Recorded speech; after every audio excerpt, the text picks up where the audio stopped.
Hello मेरे प्यारे विद्यार्थियों, कैसे हैं आप लोग। होप आप सब बढ़िया होंगे बच्चों। मैं भी एकदम बढ़िया हूं। आज हम लोग एक और चैप्टर कंप्लीट करने वाले हैं एकदम सुपर फास्ट मैनर में, that is registration of charges. तो चलो बच्चों स्टार्ट करते हैं। सबसे पहले चार्जेस की डेफिनेशन एक बारी देख लेते हैं। चार्जेस की डेफिनेशन क्या दी हुई है, ये मैं आपको आईसीआई के मॉड्यूल से पढ़ा रहा हूं। आप एक बारी आईसीआई मॉड्यूल अपने सामने ओपन कर लेंगे। तो चार्ज की डेफिनेशन में क्या बोला गया है, देखो लेमन लैंग्वेज में अगर मैं बोलूं तो चार्ज की बात होती है कि अगर कोई कंपनी किसी पर्सन से लोन लेती है और बदले में अपने एसेट्स पे एज अ सिक्योरिटी देती है तो हम बोलते हैं कि चार्ज क्रिएट हो गया। और चार्ज नॉर्मली किसी डीड या किसी डॉक्यूमेंट के थ्रू क्रिएट होता है, किसी डीड या किसी डॉक्यूमेंट के थ्रू क्रिएट होता है। और इस चैप्टर में बताया जाता है कि वो जो चार्ज आपने एसेट पे क्रिएट किया है उसको आरओसी के पास रजिस्टर कराना कंपलसरी है। कैसे रजिस्ट्रेशन कराना है, कब रजिस्ट्रेशन कराना है, कितने टाइम में रजिस्ट्रेशन कराना है, कौन रजिस्ट्रेशन करा सकता है, ये सारी बातें बच्चों आपको इस चैप्टर में पता चलेंगी। तो अगर एक एग्जांपल ले लेते हैं, देखो मान लो एक कंपनी है एबीसी लिमिटेड, वो बैंक से 100 करोड़ रुपए का लोन लेती है। तो 100 करोड़ का लोन लेने के लिए वो अपनी प्रॉपर्टी को मॉर्गेज कर देती है या उसको एज अ सिक्योरिटी दे देती है। तो उस केस में यहां पे हम कहेंगे कि चार्ज क्रिएट हो गया इस प्रॉपर्टी के ऊपर, इस प्रॉपर्टी के अगेंस्ट। और जिसको हमने चार्ज दिया यानी बैंक को हमने सिक्योरिटी दी है उसको बोलेंगे चार्ज होल्डर। जो कंपनी दे रही है उसको चैप्टर में कंपनी ही बोला गया है। और जिस प्रॉपर्टी पे आपने चार्ज क्रिएट कराया है ना उसको अंडरलाइंग एसेट कहते हैं, अंडरलाइंग प्रॉपर्टी कहते हैं। यानी चार्ज में कौन सी प्रॉपर्टी, कौन से एसेट्स पर चार्ज क्रिएट किया गया है उसको अंडरलाइंग एसेट, अंडरलाइंग प्रॉपर्टी कहा जाता है। ठीक है। जिस डॉक्यूमेंट से सपोज आपने मॉर्गेज करी है तो मॉर्गेज डीड बनाओगे, करेक्ट। डिबेंचर्स करते हो तो डिबेंचर ट्रस्टी डीड बना के सिक्योरिटी देते हो। तो जिस भी डॉक्यूमेंट से आपने चार्ज क्रिएट करा है उसको इस एक्ट में बोला गया है इंस्ट्रूमेंट। इंस्ट्रूमेंट तो कंपनी क्या करती है, लॉ बोलता है कि कंपनी को ना जब उसने एक बारी चार्ज क्रिएट कर दिया तो 30 डेज में ना आरओसी को बता देना है। किसको बता देना है 30 डेज में? आरओसी को बता देना है। कौन से फॉर्म में बता देना है? नॉर्मली CHG 1 में बताना होता है, लेकिन अगर वो डिबेंचर्स के रिस्पेक्ट की बात हो रही है तो CHG 9 में बताना पड़ता है। और आरओसी क्या करेगा, उस चार्ज को रजिस्टर ऑफ चार्जेस में मेंटेन कर लेता है, नोट डाउन कर लेता है और आपको इशू करता है CHG 2 बदले में। CHG 2 ये तब करते हैं जब हम फ्रेश चार्ज का रजिस्ट्रेशन कराते हैं। लेकिन अगर आप किसी पुराने चार्ज का मॉडिफिकेशन करा रहे हैं यानी कोई टर्म्स एंड कंडीशन चेंज कर रहे हैं तो उस केस में कंपनी तो CHG 1 या CHG 9 ही फाइल करती है, लेकिन आरओसी आपको बदले में फिर CHG 3 देता है। दैट इज कि आपने रजिस्ट्रेशन का चार्जेस का क्या कराया है, मॉडिफिकेशन रजिस्टर कराया है। Is it clear? यस और नो? Yes sir. तो एक बारी डेफिनेशन देख लेते हैं। डेफिनेशन क्या कह रही थी भैया? डेफिनेशन कहती है सेक्शन 2 क्लॉज 16 में कि चार्ज कोई भी इंटरेस्ट, कोई भी लीन जो आपने प्रॉपर्टी पर, एसेट्स पर कंपनी की या किसी अंडरटेकिंग या बोथ एज अ सिक्योरिटी दिया है इंक्लूडिंग अ मॉर्गेज, उसको हम क्या कहेंगे? चार्ज कहेंगे, उसको हम चार्ज कहेंगे। Okay sir. और जब भी आप चार्ज को रजिस्टर करा लेते हो तो यहां पे कंस्ट्रक्टिव नोटिस माना जाता है। यानी जैसे ही आपने आरओसी के पास जाकर चार्ज रजिस्टर कराया तो वो डॉक्यूमेंट एक पब्लिक डॉक्यूमेंट बन जाता है और हर पर्सन को, कोई भी पर्सन आप जो कंपनी के साथ कॉन्ट्रैक्ट करता है तो हम मानते हैं कि उसको नॉलेज होनी चाहिए थी ऑलरेडी रजिस्टर्ड चार्ज की। यही बात बस सेक्शन 80 में लिखी हुई है कि all charges registered with the ROC are public documents. This means कि कोई भी पर्सन जो पैसा उधार देना चाहता है कंपनी को सिक्योरिटी लेके, और या उसको ऑलरेडी पता होना चाहिए था अगर उस एसेट पे चार्ज ऑलरेडी रजिस्टर्ड है तो, क्योंकि वो एमसीए की वेबसाइट पर जाकर, एमसीए के पोर्टल पर जाकर चेक कर सकता था। Okay sir. नेक्स्ट आता है टाइप्स ऑफ चार्ज। चार्ज कितने टाइप के होते हैं? 2 टाइप के होते हैं, fix charge, floating charge. Fix charge, floating charge. ठीक है। फिक्स चार्ज कौन सा चार्ज होता है? फिक्स चार्ज वो चार्ज होता है जो किसी स्पेसिफिक एसेट्स पर, जो किसी स्पेसिफिक एसेट पर क्रिएट किया जाता है। ये परमानेंट नेचर के एसेट्स पर करा जाता है, जैसे कि land, building, office premise, plant and machinery, इस तरह की चीजों पर किया जाता है। और ये एसेट्स ऑलरेडी आइडेंटिफाइड होते हैं। जिस टाइम पे चार्ज क्रिएट होता है उसी टाइम पे कंपनी बता देती है कि मैं ये वाली बिल्डिंग आपको एज अ सिक्योरिटी दे रही हूं। ओके। और नॉर्मली फिक्स चार्ज क्रिएट करने के प्रोसीजर में आप या तो टाइटल डीड डिपॉजिट करा देते हो या आप मॉर्गेज करके इसे करते हैं। ओके सर, क्या फिक्स चार्ज में दिए गए एसेट्स को बेचा जा सकता है? लॉ कहता है नहीं, is not permitted to sell. यानी अगर आपने कोई फिक्स चार्ज क्रिएट करा है किसी एसेट पे तो आप उसको सेल नहीं कर सकते without the permission of charge holder. और क्या आप उसे यूज कर सकते हैं? जी हाँ, आप उसको यूज कर सकते हैं। ठीक है, ओके सर। और ये चार्ज तब तक रहता है जब तक कि आप उसका पैसा पे नहीं कर देते। जैसे ही आप उसका पैसा पे कर देते हैं फिक्स चार्ज वेकेट हो जाता है। उसके बाद आता है बच्चों फ्लोटिंग चार्ज। फ्लोटिंग चार्ज जो होता है ना, वो ऐसे नेचर ऑफ एसेट्स पे क्रिएट होता है जो फ्लक्चुएटिंग नेचर के होते हैं, जो कम होते रहते हैं, बढ़ते रहते हैं, जैसे कि raw material, stock in trade, debtors. यहां पे कोई स्पेसिफिक आइडेंटिफाइड एसेट नहीं होता, बट क्लास आइडेंटिफाई हो जाती है।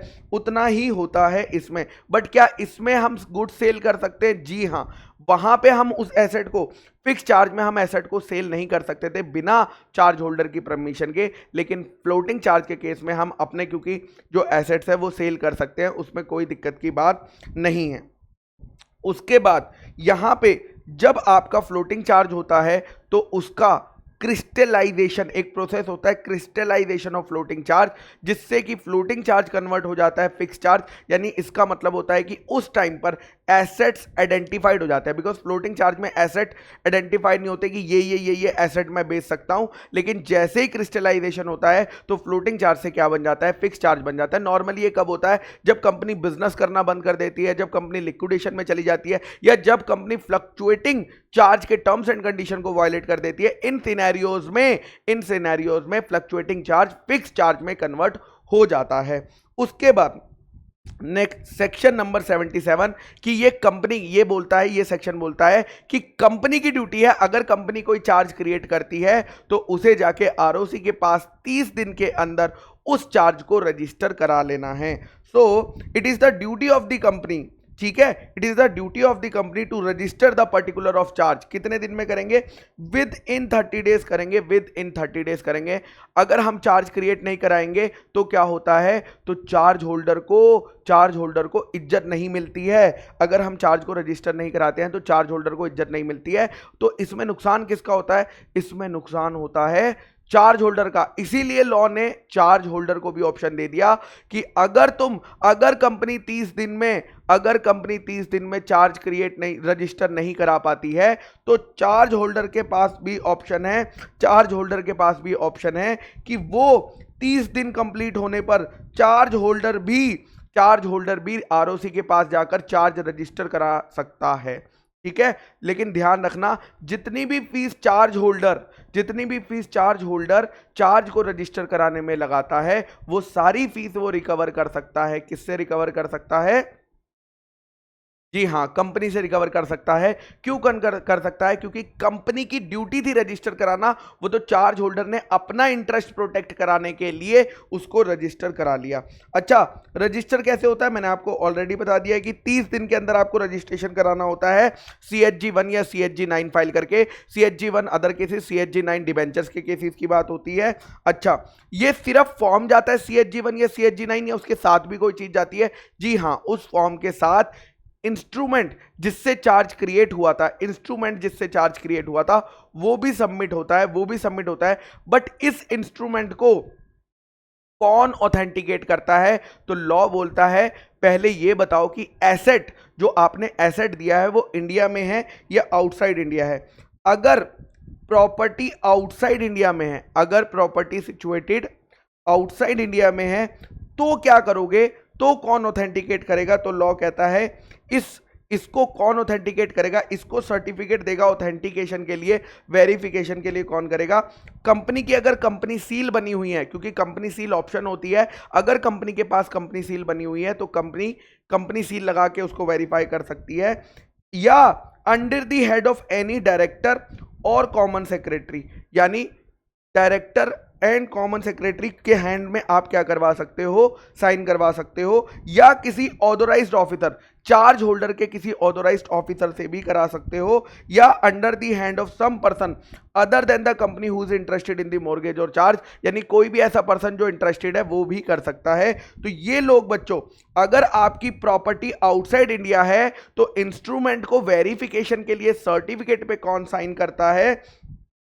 अगर कंपनी की कंपनी सील है तो कंपनी सील लग जाती है, नहीं तो कोई भी डायरेक्टर, नहीं तो कंपनी का कंपनी सेक्रेटरी, या चार्ज होल्डर का ऑथोराइज्ड ऑफिसर, या ऐसा कोई पर्सन कंपनी को छोड़ के जो उस मॉर्गेज या चार्ज में इंटरेस्टेड होता है। बट नेक्स्ट क्वेश्चन आता है कि अगर प्रॉपर्टी इंडिया में सिचुएटेड है, तो क्या होता है?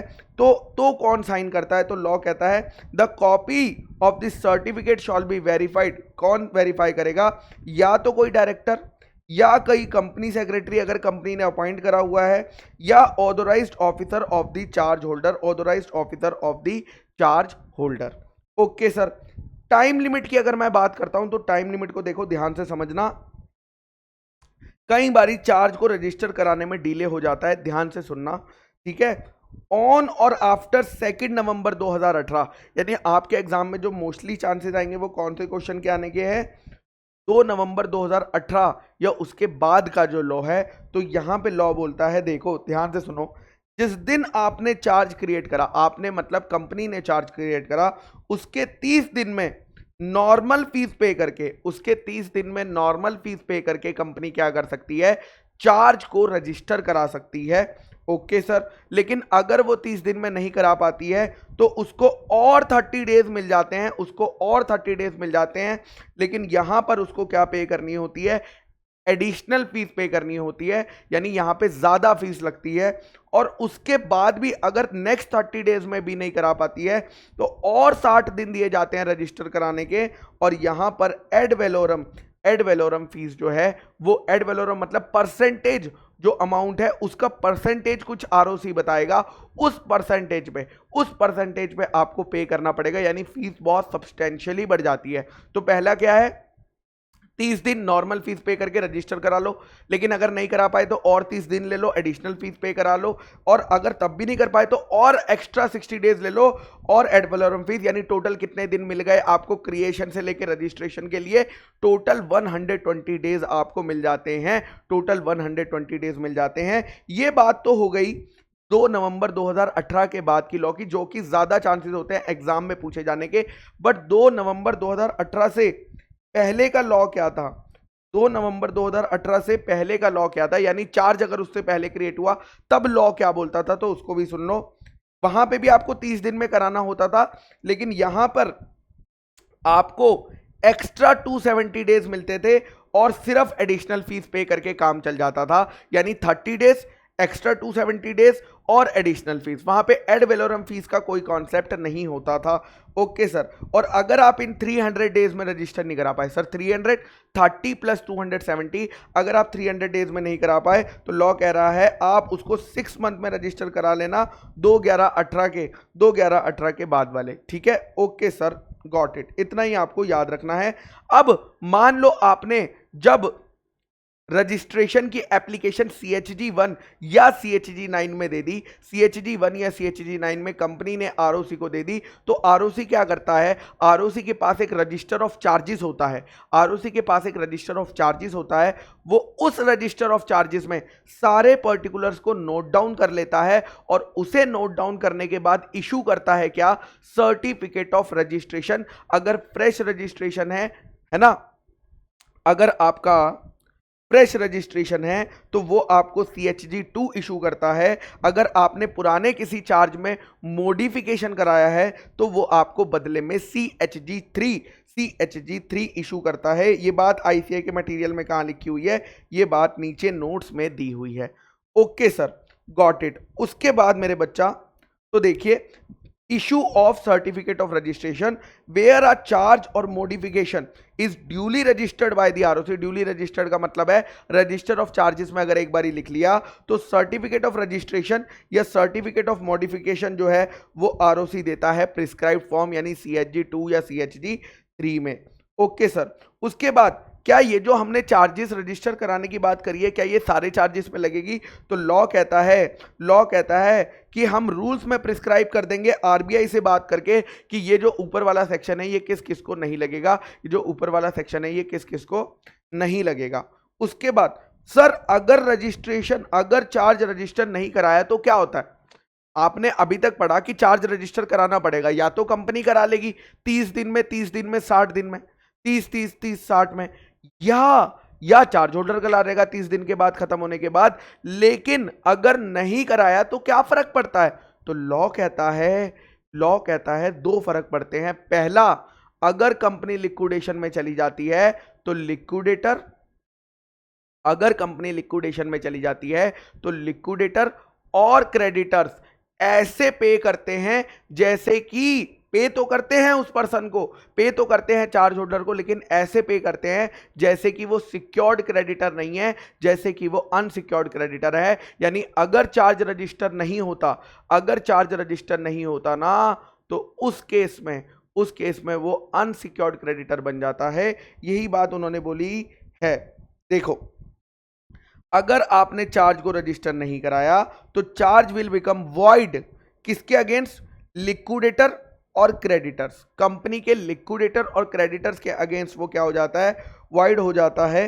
ठीक है, the creditor whose charge has not been registered will be reduce to the level of an unsecured creditor की तरह ट्रीट हो जाता है।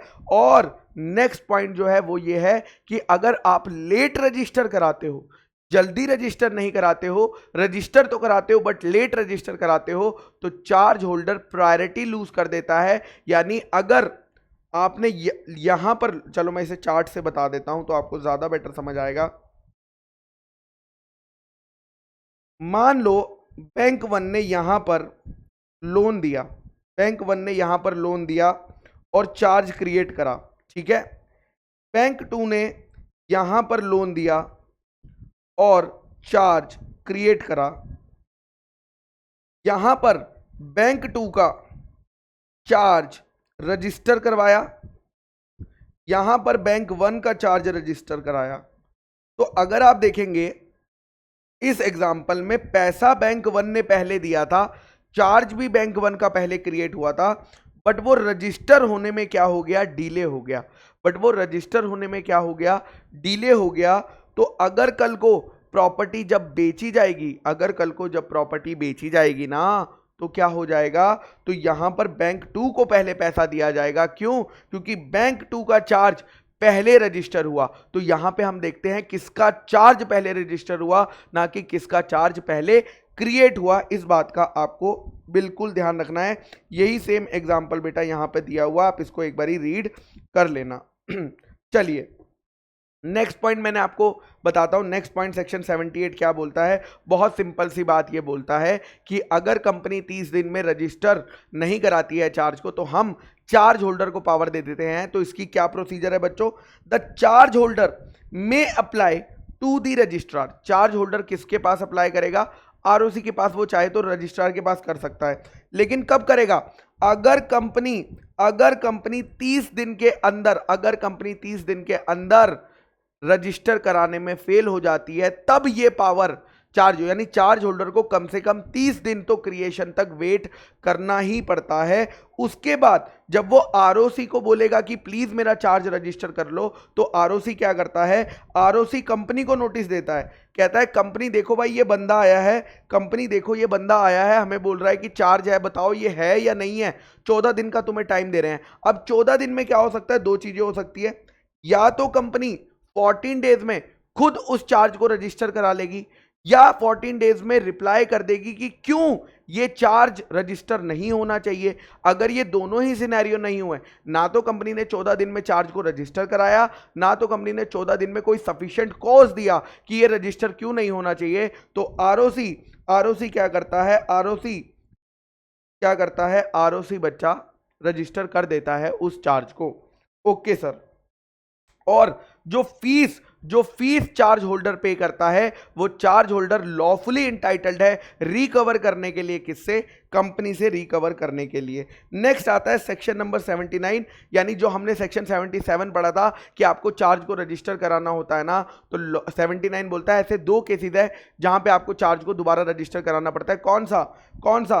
अगर किसी कंपनी ने ऐसी प्रॉपर्टी खरीदी, अगर किसी कंपनी ने ऐसी प्रॉपर्टी खरीदी जिस पे ऑलरेडी चार्ज लगा हुआ था, तो जो कंपनी खरीद रही है उस कंपनी को, खरीदार कंपनी को क्या करना पड़ेगा? चार्ज को रजिस्टर कराना पड़ेगा, चार्ज को रजिस्टर कराना पड़ेगा। मान लो बी लिमिटेड के पास एक बिल्डिंग थी जिस पे चार्ज क्रिएटेड था, उसे ए लिमिटेड ने परचेज कर लिया, तो अब ए लिमिटेड की ये ड्यूटी है कि वो क्या करेगी? चार्ज को क्रिएट कराएगी, चार्ज को रजिस्टर कराएगी।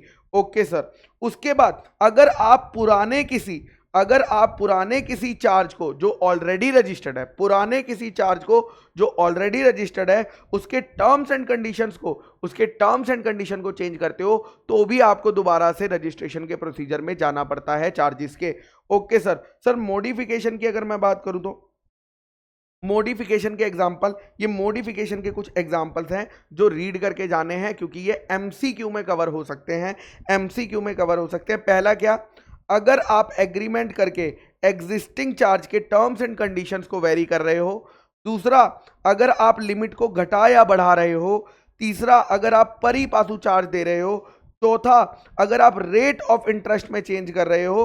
पांचवा, अगर आप repayment of schedule of loan, यानी पहले 5 साल में देना था अब 10 साल में देना है, या 5 साल में देना था अब 3 साल में देना है, इसमें चेंज कर रहे हो। बट ये पॉइंट जो है लोन वाला, not applicable in working loans, वो ठीक है। उसके बाद पार्शियल रिलीज ऑफ चार्ज या पार्शियल रिलीज ऑफ एसेट की अगर बात होती है, तो उस केस में भी हम मॉडिफिकेशन मानते हैं। ये केसेस आपको एक बारी रीड कर लेने हैं, एमसीक्यू में पूछ सकता है। ठीक है, ओके सर। चलिए, देन जो आपको सर्टिफिकेट ऑफ रजिस्ट्रेशन, जो सर्टिफिकेट ऑफ मॉडिफिकेशन आता है ना, वो एक कंक्लूसिव एविडेंस होता है कि कंपनी ने जो है सारे के सारे कंप्लायंसेस पूरे करे हैं और वो चार्ज जो है वो एकदम फ्रेशली रजिस्टर्ड हो चुका है।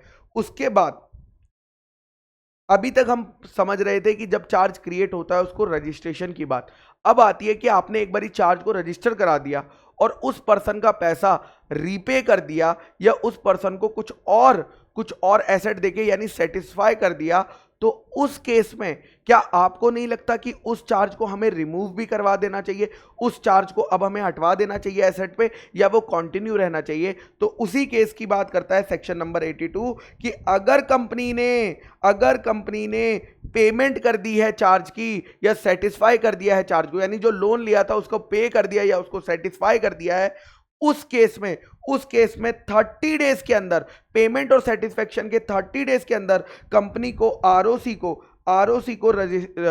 इंटीमेट करना होता है। क्या इंटीमेट करती है? कि भाई मैंने देख वो वाला चार्ज पूरा कर दिया है, प्लीज उसे अपने रजिस्टर ऑफ चार्जेस में हटा दे, उसे क्लोज्ड का स्टेटस दे दे। ठीक है, ओके सर। और फिर क्या होगा? उसके बाद आपको मिल जाएगा आरओसी की तरफ से, आपको मिल जाएगा क्या? कि भैया certificate of memorandum of satisfaction, कि हाँ वो चार्ज जो है वो क्या हो चुका है? सेटिस्फाई हो चुका है। यहां पे 30 दिन आपको मिलते हैं, लेकिन लॉ कहता है अगर कंपनी 30 दिन में नहीं करा पाती है, तो हम उसको फर्दर 270 डेज देते हैं, यानी हम उसको टोटल 300 डेज देते हैं। 300 दिन के अंदर तो उसको एडिशनल फीस पे करके करवा ही लेना चाहिए। चलिए, ठीक है, ओके सर। नाउ जब कंपनी आरओसी के पास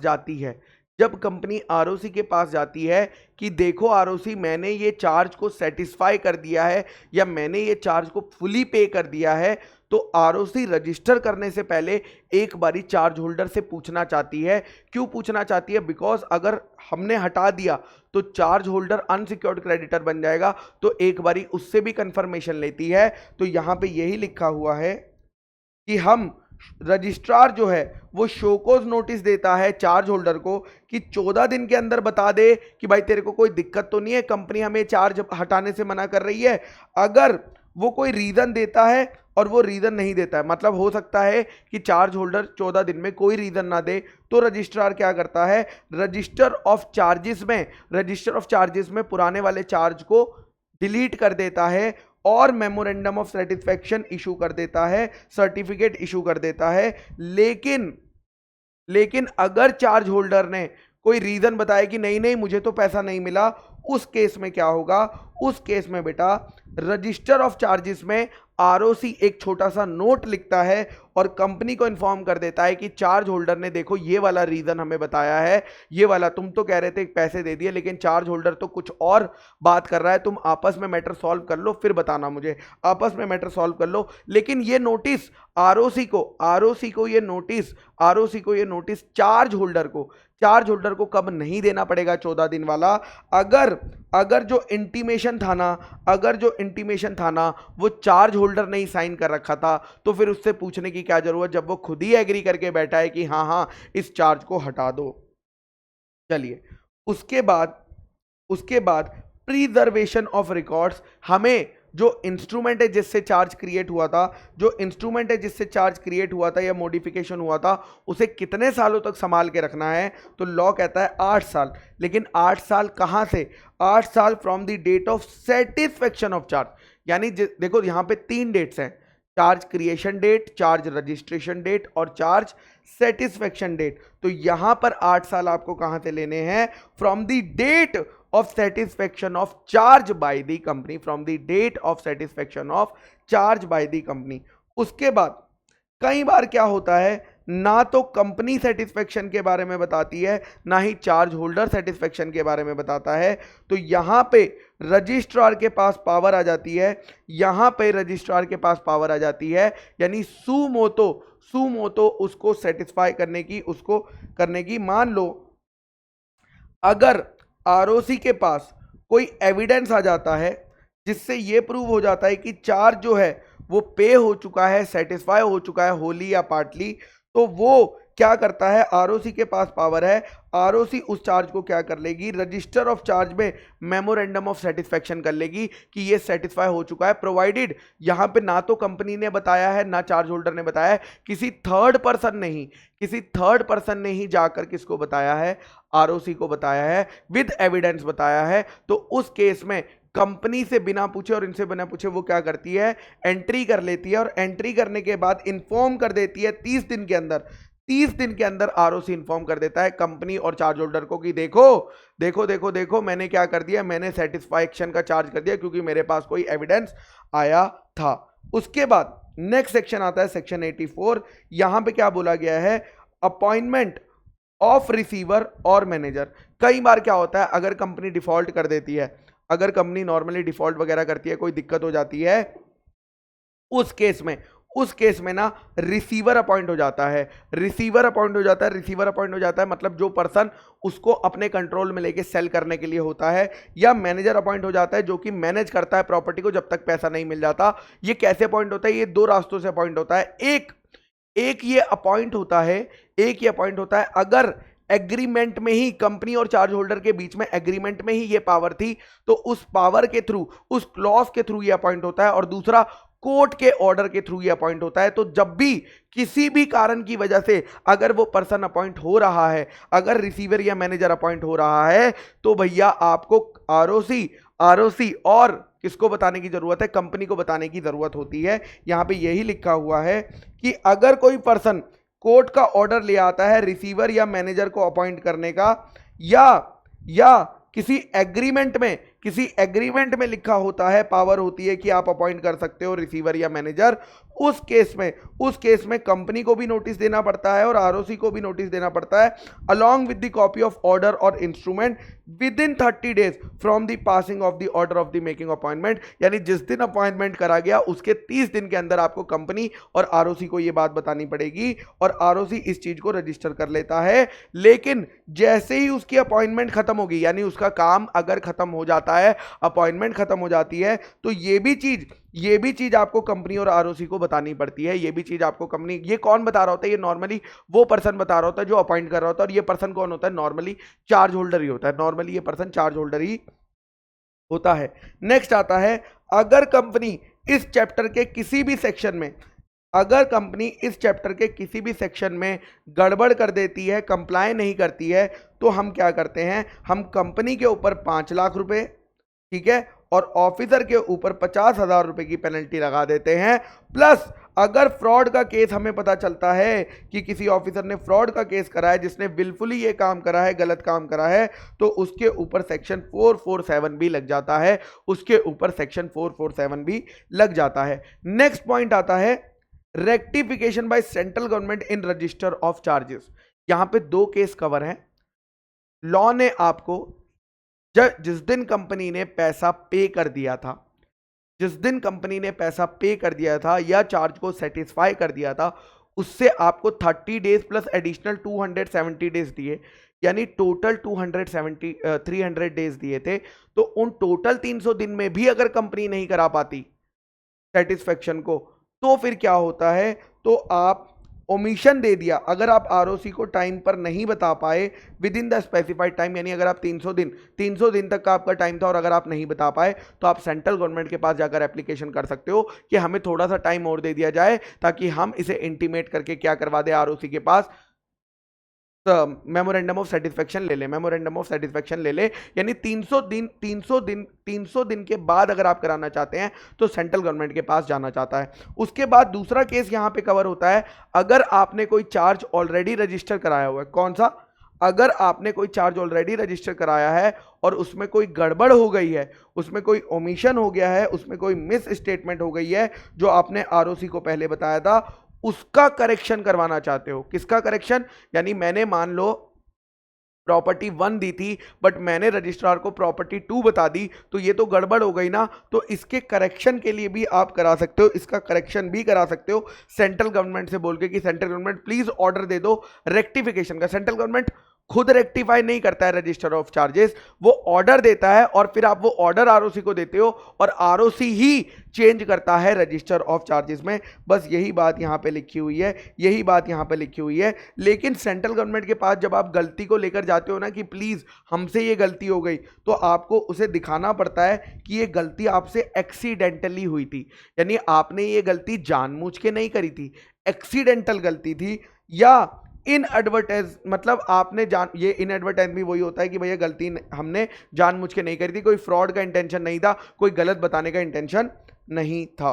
इज इट क्लियर? यस और नो? Yes sir. तो यहां पे सेंट्रल गवर्नमेंट के पास जब एप्लीकेशन आती है तो वो ऑर्डर देता है, किस चीज का ऑर्डर देता है? कि रजिस्टर ऑफ चार्जेस में रेक्टिफिकेशन कर लो, या जब आप 2 एप्लीकेशन यहां पर दे रहे हो, 2 एप्लीकेशन दे रहे हो, केस 1 आप चाहते हो कि सेटिस्फेक्शन के लिए टाइम बढ़ा दो, तो वो सेटिस्फेक्शन के लिए एक्सटेंशन दे देता है।